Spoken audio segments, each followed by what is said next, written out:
Un téléspectateur nous a envoyé dernièrement ce message en forme de slogan avec Macron, la France bâillonnée, avec TV Liberté, la France libérée. Et il est vrai qu'avec Emmanuel Macron, la France n'a pas eu de masque, mais elle a des bâillons. Jamais, en si peu de temps, nos libertés ont été autant attaquées. Jamais.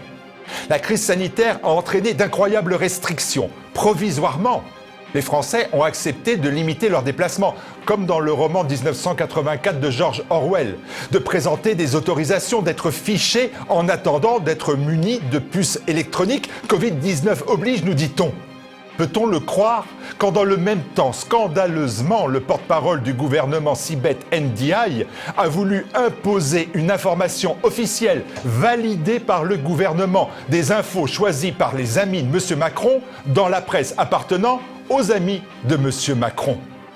Dans le même temps toujours, la première loi votée après le déconfinement est la loi Avia, une loi liberticide qui, pour combattre des propos haineux sur les réseaux sociaux, fait la chasse aux opposants au gouvernement. Le pouvoir veut faire taire sa vraie opposition par tous les moyens, régner en muselant l'adversaire.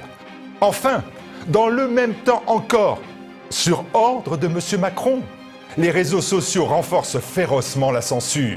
Dorénavant, à la demande de Facebook, des journalistes de quotidiens extrémistes et controversés comme Le Monde ou Libération sont payés pour juger, dénoncer, mettre à l'index les informations révélées par la presse alternative. C'est ainsi que TV Liberté doit faire face à une petite armée stipendiée de Fouquier-Tinville, régner en tuant l'adversaire. Mais c'est simple. On ne se laissera pas faire, on ne nous fera pas taire. Ils veulent nous bâillonner, alors nous allons gueuler la vérité encore plus fort. Pas question de baisser les bras ou de se morfondre dans des « à quoi bon ».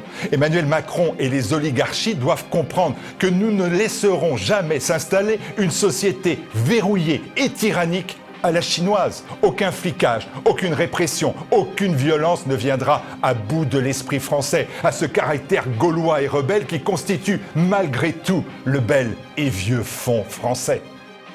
TV Liberté a surmonté la censure qui se voulait mortelle de Google YouTube. La chaîne progresse en multipliant ses téléspectateurs et ses abonnés malgré le travail des algorithmes pour ne pas référencer les programmes proposés, malgré le lourd silence médiatique autour de son existence même.